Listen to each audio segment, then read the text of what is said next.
তাসিনকে কত number room? Room number মাল কত নাম্বার রুম? 400 কত নাম্বার রুম? 415 number room. আরে বের করে দাও। 415 নাম্বার রুম। 415 নাম্বার রুম থেকে সে এগুলো নিয়ে এসে চলে যাচ্ছিল, আমরা তাকে আটকাইছি। এখন এটা একদম ডাইরেক্ট লোড করা, আপনারা নিজেরা দেখেন। এখন কে কে ছিল তুমি এটা বলে দাও, অন্তত এই ক্যাম্পাসে যেন আর কোনো ঝামেলা না হয়। তুমি বলো তোমার সাথে ফাহিম রাফিদ এদের নাম। আচ্ছা সমস্যা নাই, মোবাইল আমার কাছে থাকলো। এই যে তার একটা মোবাইল পাওয়া গেছে, সে অ্যান্ড্রয়েড ফোন নিয়ে আসেনি, কারণ তার তথ্য গোপন করার জন্য। যে অ্যান্ড্রয়েড ফোন যদি নিয়ে আসে তাহলে সব তথ্য বের হয়ে যাবে। আমরা এই ফোনও সেনাবাহিনীর হাতে দিয়ে দিব। আমরা কোনো আইন নিজের হাতে তুলে নিইনি এবং নিবও না। ঠিক আছে, আপনাদের কোনো প্রশ্ন থাকলে করেন, কিন্তু ওর গায়ে হাত দিবেন না, নিজের হাতে আইন উঠাই নেবেন না। কোনো প্রশ্ন থাকলে করেন। আমি এটা ধারণা করছি এটা হয়তো মানে ওদের গ্রুপের বা কারো না কারো হবে। এটা যদি আর কারো অন্য কারো হাতে পড়ে তাই আমি এটাকে আমি অস্ত্র দেখার পর হাতে নিছো কেন? তুমি কথা বলো না, এত কথা নাই। আমি বের হয়েছি যখন আমি ওনাদেরকে দেখছি। আপনি ছিলেন না সম্ভবত? অস্ত্র দেখার পর থেকে তোমাকে দেওয়া হয়েছে? না না আমি মোবাইল চেক কর। এই আরে মোবাইল দেখ। আরে শুনো, এই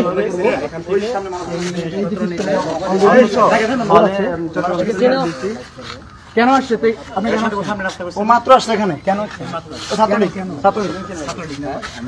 ওপেন ছাত্রলীগের প্রমাণ আছে। আচ্ছা ফোন বন্ধ করো। আগে তুমি গ্যালারি দেন, কেউ গায়ে হাত দিবে না। ওদিক থাক, লাইভে ওদিক থাক, পুরো লাইভে থাক, ওদিক থাক। এখানে কাউকে বিভ্রান্ত আছে? কিরে ভাই তুমি কি সাংবাদিক?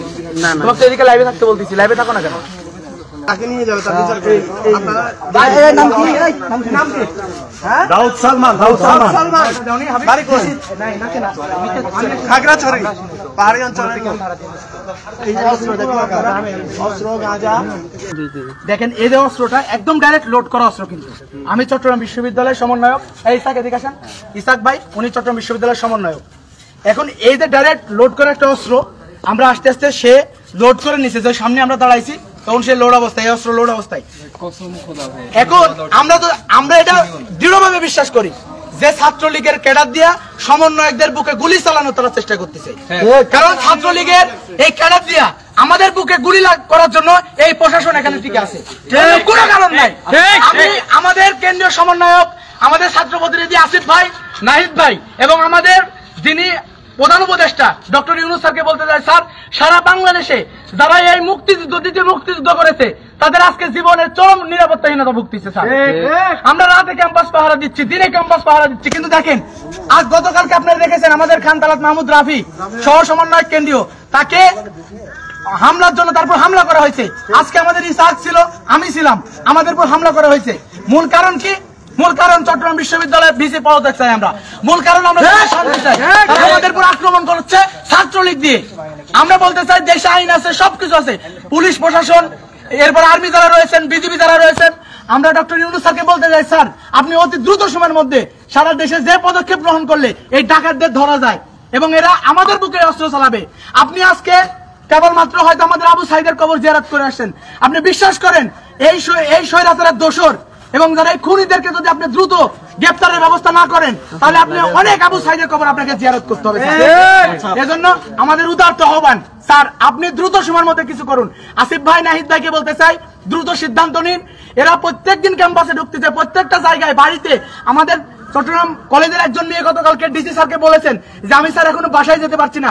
ডিসি স্যার বলেছেন যে আমরা চেষ্টা করবো, কিন্তু আলটিমেটলি আমাদের কোনো চেষ্টা করা হচ্ছে না, আমাদের জীবনের কোনো নিরাপত্তা নাই।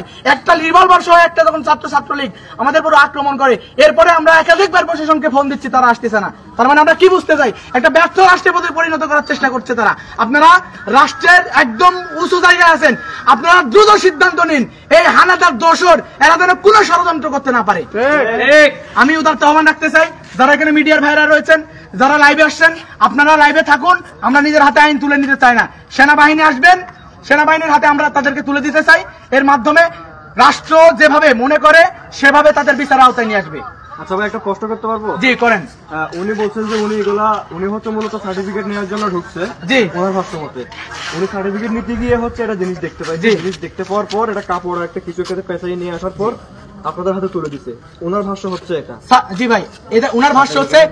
আমি বলি ভাই, যারা উনি বলছেন যে উনার না, কিন্তু উনি কাপড় দিয়ে জড়াই নিয়ে আসছেন। উনি কি অধিকার রাখে আরেকজনের রুমে ঢুকার? না। আপনি গার্ড উনি ছাত্রই নয়, এক দুই নাম্বার গার্ডকে দেন না কেন? সম্মানিত সাংবাদিক ভাই, আপনি এটা প্রমাণ করুন যে এই অস্ত্র তার না। এই কথা বলবেন না ভাই, আপনি প্রমাণ করুন যে এই অস্ত্র তার না। আপনি প্রমাণ করতে পারবেন? পারবেন আপনারা? সুতরাং এটা আইনের লড়াই, আইন তার লড়াই করবে। আমরা নিজের হাতে আইন তুলতে চাই না, আমরা শুধু এটা বলতে চাই যে সারা দেশের সমন্বয়কদের আজকে জীবন কঠিন ভাবে বিপদের মুখে, আজকে কঠিন ভাবে বিপদের মুখে। দেশবাসী আপনারা এগিয়ে আসেন, আপনারা এগিয়ে আসেন, আমাদের পাশে দাঁড়ান। বারবার আপনারা বলছেন যে ভিজির কেন পদত্যাগ হবে, বারবার বলছেন আমরা সুশীল সমাজ, আমাদের কথা শুনতে হবে। কই আপনার বুকে তো আজকে অস্ত্র চলেনি? এই ছেলেটা ছাত্র ফেডারেশন করতো, এই ছেলে ছাত্র ফেডারেশন করতো, তা আপনার বুকে তো গুলি চলেনি। গুলি চলেছে যার নাম সমন্বয়ক, তার বুকে গুলি চলছে। সুশীল সমাজ শাস্তেছেন, কথা বলছেন ভিজির পদত্যাগ হবে না। আমরা কি মনে করব যে আপনারা এই যে চট্টগ্রাম বিশ্ববিদ্যালয়ের বিভিন্ন সংগঠন একসাথে সবাই বিবৃতি দিচ্ছেন যে ভিজির পদত্যাগ আমরা চাই না, ভিজি এই আড়ালে অস্ত্রগুলি উদ্ধার করাচ্ছে, আমরা কি মনে করব যে আপনারাই তারা যারা এই সমন্বয়কদের জীবন নাশের জন্য চেষ্টা করে যাচ্ছেন? আপনারা সুশীল সমাজ হয়েছেন, এখন আপনারা আসেন। কই আপনারা এখন কোথায় আছেন? আসেন, দেখে যান। আমাদের রাফির উপর আক্রমণ হয়, রাসেলের উপর আক্রমণ হয়, আমি রনির উপর আক্রমণ হয়, তো আপনারা কোথায় বসে আছেন? আর আপনি বলছেন ভিজি আমার ভিজি পদত্যাগ করবে না, আমরা ভিজি চাই, আমার সাধারণ স্টুডেন্ট। কোথায় আপনারা সবাই? আসেন, দেখে যান এই ছেলেটা, তার রাজনৈতিক ব্যাকগ্রাউন্ড দেখেন। আমি উদাত্ত আহ্বান রাখতে চাই, ভিসি মহোদয় আপনি দ্রুত পদত্যাগ করেন। আমি ডক্টর ইউনূস স্যারের কাছে বলতে চাই, চট্টগ্রাম বিশ্ববিদ্যালয় আপনার প্রাণের ক্যাম্পাস, আজকে এই সন্ত্রাসী গুন্ডারা একে নৈরাজ্য সৃষ্টি করেছে, আপনি দ্রুত ব্যবস্থা গ্রহণ করুন। এবং আমি সম্মানিত স্বরাষ্ট্রমন্ত্রী যিনি এখন স্বরাষ্ট্র উপদেষ্টা আছেন তাকে বলতে চাই, আপনি দ্রুত ওদিকে ধরবেন না, দেখেন দ্রুত সময়ের মধ্যে আপনারা ব্যবস্থা গ্রহণ করুন। ছাত্রলীগ এখনো 1 নম্বর গেটে 0 পয়েন্টে দাঁড়িয়ে আছে, 1 নম্বর গেট 0 পয়েন্টে দাঁড়িয়ে আছে, তারা বিভিন্ন জায়গায় দাঁড়িয়ে আছে, ইতিমধ্যে 1-2 জন রিক্সা করে ঘোরাঘুরি করছে, তারা আমাদের উপর আক্রমণ করতে চায়। আপনারা যথার্থ ব্যবস্থা গ্রহণ করুন। আপনারা যদি যথার্থ ব্যবস্থা গ্রহণ না করেন তাহলে সমস্যা, কারণ আমরা আক্রান্ত হয়ে যাব। এই ক্যাম্পাসে এখন যদি একে পিটাই মারি ফেলে, কেউ যদি একে মেরে ফেলে, আমি কি এই দায়ভার নিতে পারবো? কারণ আমার পুরো সে আক্রমণ করতেছে, আমার সমন্বয়কের পুরো আক্রমণ করতেছে, সে এটা লোড করা পিস্তল, আমি কি পারবো? আমি পারবো না। তাহলে এই দায়ভারটা কে নিবে? এই দায়ভার কে নিবে? এই দায়ভার নিতে হবে তাহেরকে, এই দায়ভার নিতে হবে আমাদের বেনুকুমার যাকে, নিতে হবে আমাদের এই যে যিনি পবিত্র সেকেন্ডার রয়েছেন উনাকে নিতে হবে। দেশটা আপনারা নৈরাজ্য সৃষ্টি করেছেন। এখানে ধরেন, ভালো করে ধরেন, ক্যামেরা ধরেন। আপনারা সাংবাদিক বন্ধুরা, আপনারা দেশের হট কলাম, আপনাদেরকে মুখ খুলতে হবে, কথা বলতে হবে। দেখেন আমরা তাকে কিচ্ছু জিজ্ঞাসা করতে চাই না, অস্ত্র সহ সে গ্রেপ্তার হয়েছে, আমাদের উপর আক্রমণ করে, তাকে সেনাবাহিনী জিজ্ঞাসা করবে, দেশের প্রশাসন জিজ্ঞাসা করবে দেশে কি করছে।